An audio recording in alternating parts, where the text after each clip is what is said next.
The Boko Haram terror group is still a threat, but recent attacks against Christians in Nigeria are coming from Muslim tribal herdsmen known as Fulanis. What we have is a genocide.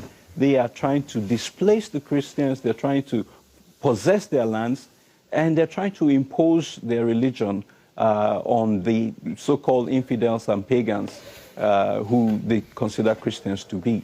International human rights attorney Emmanuel Ogebe recently lost family members, including a pregnant mother, her husband, and their children. And they went into their home and they killed their 4-year-old son and their 6-year-old daughter who were asleep in their beds. The Fulani's weapon of choice? AK-47 automatic weapons, too expensive for most herdsmen. CBN Nigeria Director Felix Oisamoje. Given how much an AK-47 will go for, a Fulani herdsman will probably need to sell all his cattle to be able to buy an AK-47. Ogebe says there's a sinister side to those behind the attacks. A lot of these cattle are owned by very rich Fulanis who are in government and who are in power.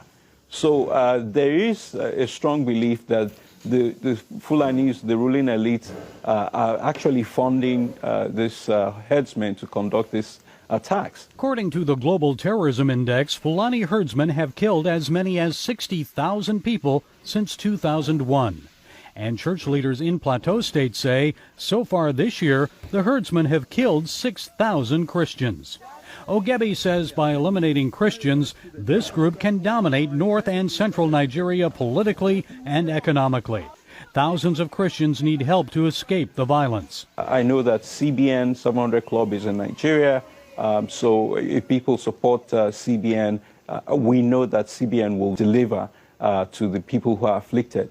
Oisamoje says CBN is dispatching humanitarian teams to the affected regions. They recently provided free medical care in north-central Nigeria while sharing much-needed spiritual comfort. I think one of the things we need the most is prayers, because after all, the Bible tells us that we do not war against flesh and blood. And so we know that there's spiritual issues, so we need to pray. Gary Lane, CBN News.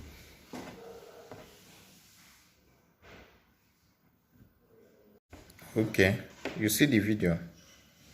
We are talking about physical war, and this one is talking about spiritual war.